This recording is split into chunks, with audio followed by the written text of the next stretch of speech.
Hello friends, welcome to my YouTube channel. हर हर महादेव, जय श्री राम। तो आज का हमारा टॉपिक है फंगाई।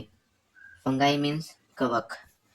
कवक जनरली बात करें हम तो ये तो अपना भोजन स्वयं बनाते नहीं है और ये दूसरे पे डिपेंड होते हैं। जैसे मरे हुए जानवर, सिंगाड़े, गले, ऐसे स्थानों पे ये ज़्यादा पाए जाते हैं। तो इनका डेफिनीशन हम लिखते हैं पहले। Fungi are living organisms that cannot make the year-round food. They depend on dead living organism for nutrition. Means ऐसे जो अपना भोजन स्वयं नहीं बनाते हैं। मैंने क्या कहा, वे अपने पे डिपेंड नहीं होते, दूसरे पे डिपेंड होते हैं। ये मृत या जीवित जीवों से भोजन प्राप्त करते हैं। तो हम लिख सकते हैं fungi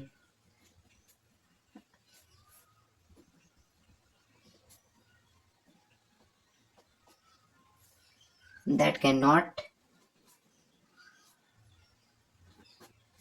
make their own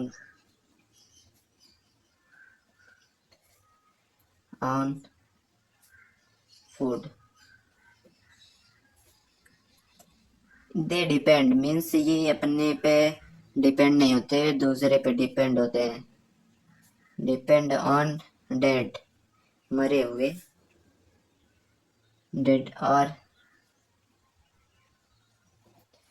living organism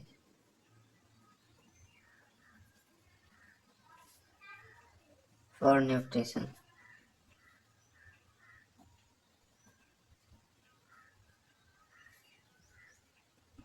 so ये तो हो गया इसका फंगाई का डिफिनीशन। तो सेकंड पॉइंट पे आते हैं हम, मेन कैरेक्टरिस्टिक। क्या क्या विशेषता है फंगाई को कैसे कैरेक्टराइज किया जा सकता है, आप कैसे पहचान सकते हैं फंगाई को। तो बहुत शॉर्ट में ये लिखेंगे अब। तो पहला होता है, इसमें क्लोरोफिल नहीं पाया जाता, तो लिख सकते हैं नो क्लोरोफिल।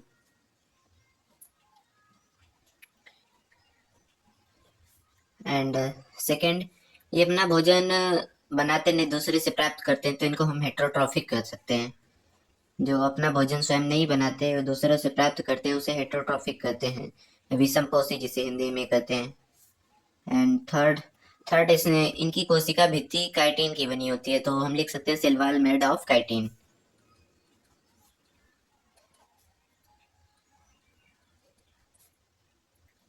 ये ना तो पूर्ण रूप से एनिमल है, ना पूर्ण रूप से प्लांट। तो इसमें सिमिलरली दोनों का ही कैरेक्टर पाया जाता है, तो इसीलिए। एंड फोर्थ आपका आता है, इनका शरीर धागे जैसे तंतु हाइफी से बना होता है। तो body made of hyphae. Hyphae आप बड़ी क्लास में जब पहुंचेंगे 11th या 12th में, तो आपको हाइफे मिलेगा।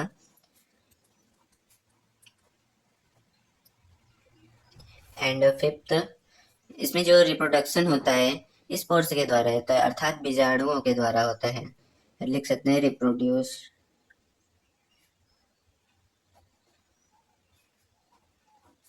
स्पोर्स। ये तो हो गया इसका मेन कैरेक्टरिस्टिक। अब थर्ड पॉइंट पे आते हैं, एग्जाम्पल। एग्जाम्पल में आपको देखने के लिए मिल जाएगा मशरूम। मशरूम आपका ये फंगाई में आता है। मशरूम जिसे खुम्बी कहते हैं। एंड सेकंड आपका ईस्ट आ जाएगा।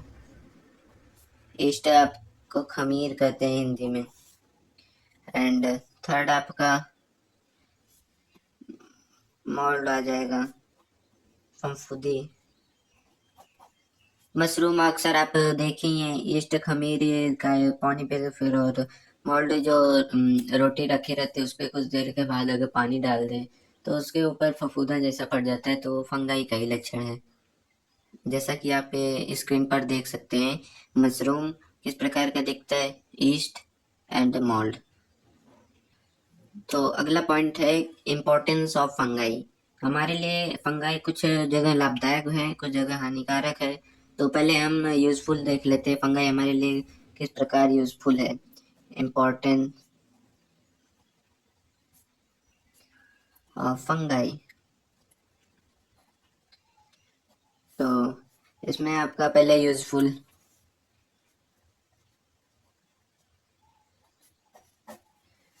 तो इसमें जनरली देखने को मिलता है जो आपका ब्रेड और केक बनाता है ये फंगाई से बना होता है। And antibiotic like penicillin are made for fungi means आपकी दवाएं दर्द के लिए पेंसिलिन प्रतिरोधक क्षमता ये भी फंगाई से ही बनता है। एंड सड़न में सहायक करते हैं ये कहीं पर आपको किसी कोई चीज सड़ना या गलाना है तो उसमें भी ये आपको हेल्प करेंगे। तो पहले लिख लेते हैं used in making bread and cake.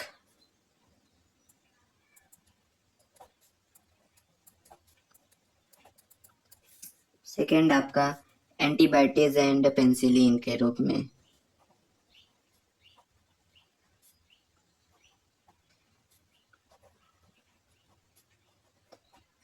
बहुत ही इम्पोर्टेंस ये आपका पूछा जाता है तो आप इसको याद ही कर लें तो फिर ज़्यादा ही अच्छा रहेगा। एंड थर्ड एंड लास्ट आपका ये हेल्प इन डिकम्पोजिशन मीन्स सड़न में लिख लीजिए। तो ये तो हो गया यूज कहाँ किया जा सकता है इसका एंड ये हमारे लिए लाभदायक भी है। एंड अब सेकेंड पॉइंट आता है कि हार्मफुल मीन्स हमारे लिए किस प्रकार हानिकारक है। हार्मफुल तो जनरली हम बात करते हैं तो ये डिसीज लाइक फुल में हम देख लेते हैं cases of disease like ringworm. Ringworm आप 11th के एनिमल किंगडम में आपको मिलेगा ये फाइलम से बिलोंग करता है। And spoil food. And third आपका आता है डैमेज डैमेज क्रॉप्स। तो ये आपका हो गया हार्मफुल मतलब किस प्रकार से हानिकारक है हमारे लिए। एंड एंड ये रहा आपका फंगाई पे पूरा डिटेल सिंपल वे में आप इसको याद कर सकते हैं। एक फिर से देख लीजिए। Fungi are living organisms that cannot be merely on food. They depend on the dead living organisms. Main character examples importance useful है हार्मफुल जनरली आपको यही मिलता है। एंड आप अगर इतना याद कर लेते तो एक स्मॉल टॉपिक के लिए आप ये बहुत ज़्यादा याद कर लिए तो आप किसी भी छोटे या मोटे एग्जाम में आप बिल्कुल फंगाई के बारे में डिटेल लिख सकते हैं इतना। तो यहाँ तक तो आपका इसमें छोटे मोटे एग्जाम के लिए तो इजीली हो जाएगा। अब बढ़ते हैं थोड़ा नेक्स्ट लेवल नीट और 11th 12th base level exam के लिए। तो स्ट्रक्चर जो इसका है स्ट्रक्चर ऑफ फंगाई।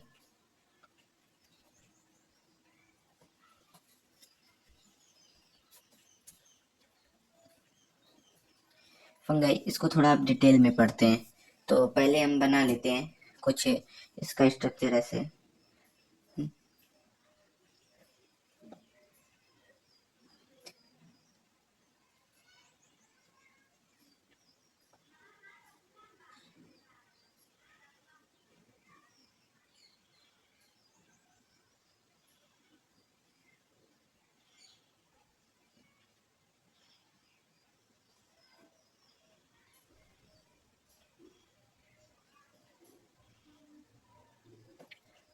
तो कुछ इसी तरह इसका स्ट्रक्चर रहता है बना ले पहले। ये रहा इसमें आपके स्पोर्ट्स हो गए एंड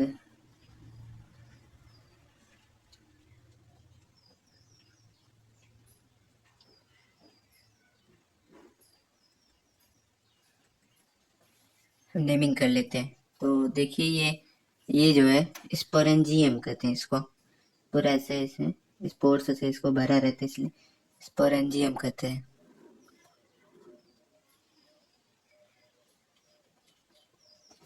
और ये जो है इसको स्पोर्स कहते हैं। और ये स्टोलेन हो गया आपका ये जो ऐसे उठा हुआ भाग है स्टोलेन। एंड ये वाला पार्ट आपका हाइफे। अभी ऊपर हम यही का इसी का बात करते रहते हैं तो अब इसको लिख लेते हैं। आइए तो इसमें बात करते हैं हाइफे की। हाइफे जो होता है इसमें धागे जैसी संरचना होता है। धागे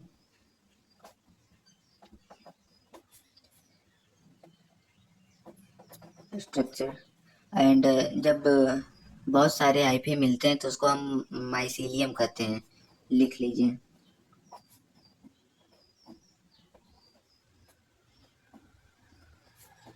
क्या होता है माइसीलियम। एंड ये जो हाइफे होता है आपके दो पार्ट में होता है, एक सेप्टेट एंड एक कॉन्सेंट्रिक हाइफे या एसेप्टेट। तो इसको लिखते हैं सेप्टेट एंड एक एसेप्टेट। तो एसेप्टेट जो होता है इसमें रहता है आपका पेरिसिनियन रहता है, मतलब सेप्टा। एंड ये सेप्टेट, इसमें सेप्टा नहीं रहता है। तो इसमें ये मेजरली डिफरेंस रहता है। एंड अगला बात करते हैं हम मोड ऑफ न्यूट्रिशन की।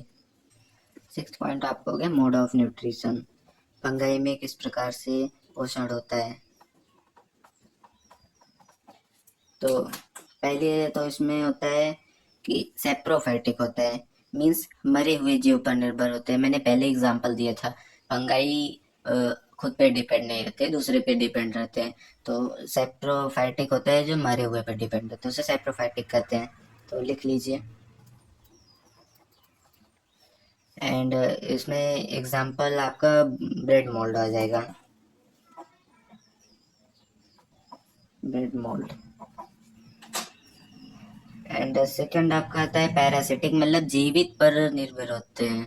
इसमें मतलब कि कोई भी अगर जानवर जो है इंसान पे ये अपना भोजन प्राप्त कर सकते हैं जीते हुए भी। तो दूसरा होता है पैरासिटिक। इसमें एग्जांपल आ जाएगा आपका rest disease in plant.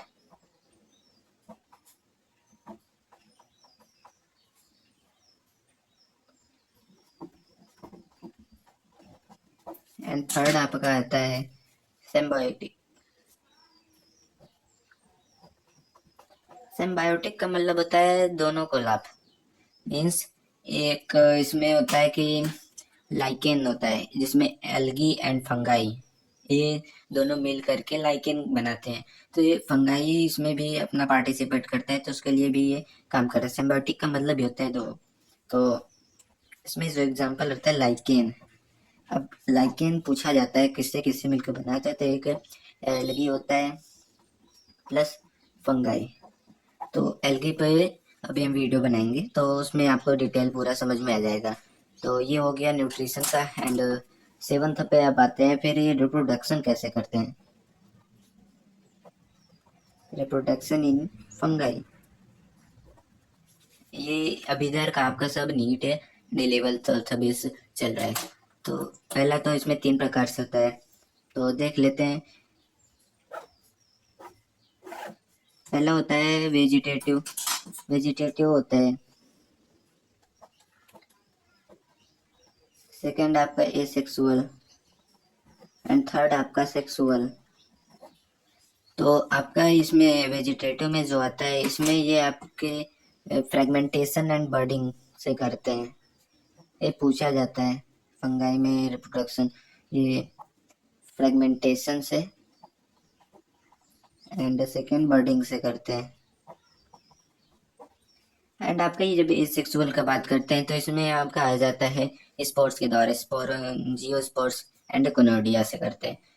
Spores, जब स्पोर्स जो स्पोर्स रहता है उससे और भी टूटते हैं तो बनते हैं स्पोरेंजियो स्पोर्स कोनोडिया। तो इसमें लिख देते हैं स्पोरेंजियो स्पोर्स। ये जब टूटते हैं तो 2 प्रकार के बढ़ते हैं, तो और दूसरा कोनोडिया। एंड थर्ड आपका आता है सेक्सुअल। सेक्सुअल में आपका प्लाज्मोगेमी, कैरियोगेमी एंड मीसोसो मियोसिस सॉरी।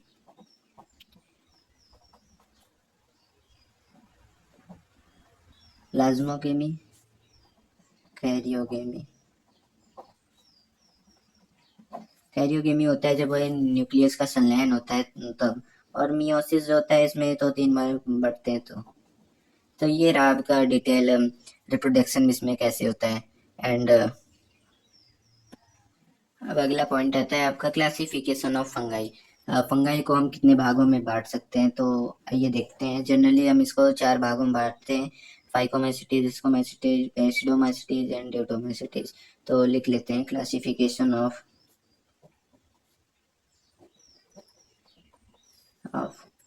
फंगाई। तो पहला आपका आता है फाइकोमाइसिटीज।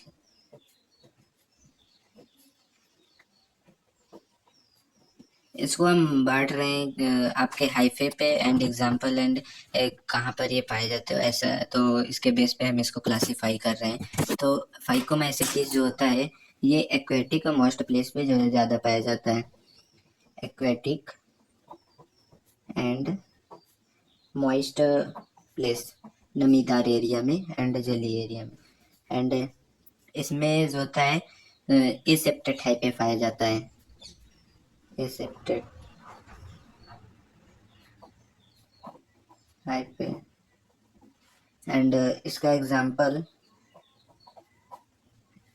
आप राइजोपस एंड मकर लिख सकते हैं। वैसे तो बहुत एग्जाम्पल है पर बहुत ज़्यादा याद करने से क्या, मेन रखें वो खुद ही हो जाएगा। एंड सेकंड आपका आता है कि एस्कोमाइसिटीज।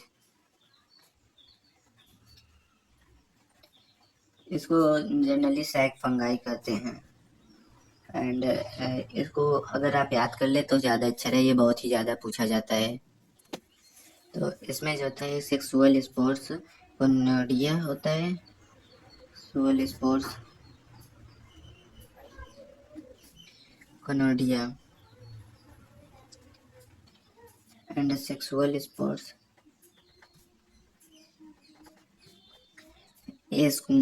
स्कॉर्पोस्पोर्स होता है। इसमें इनसाइड एस्कस होता है इसलिए इसको स्कॉर्पोस्पोर्स करते हैं। स्कॉर्पोस्पोर्स।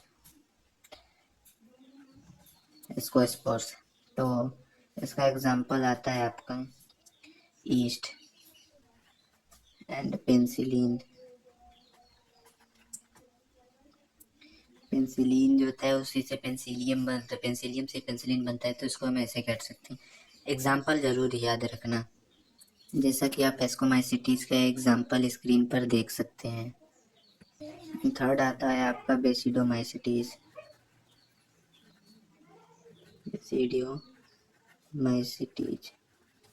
इसमें जो होता है मशरूम कैटेगरी इसमें आती है, तो लिख लेते हैं मशरूम कैटेगरी इसी में आती है।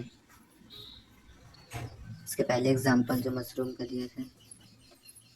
एंड सेक्सुअल स्पोर, इसमें बेसिडोस्पोर्स होता है, बेसिडोस्पोर्स।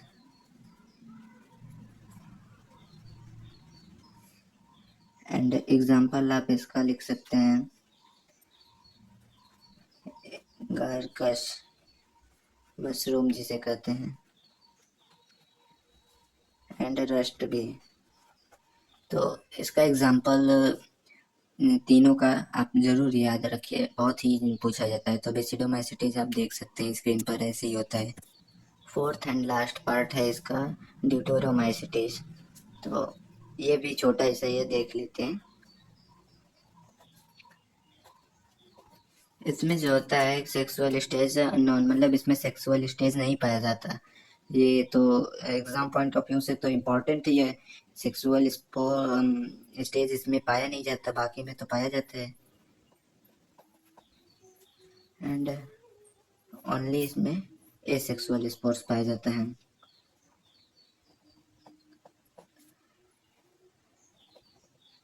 जब स्पोर्ट्स पाया जाता है तो रिप्रोडक्शन भी होगा सेक्सुअल से ही। एंड इसका एग्जांपल आपका आता है अल्टेरेनेरिया।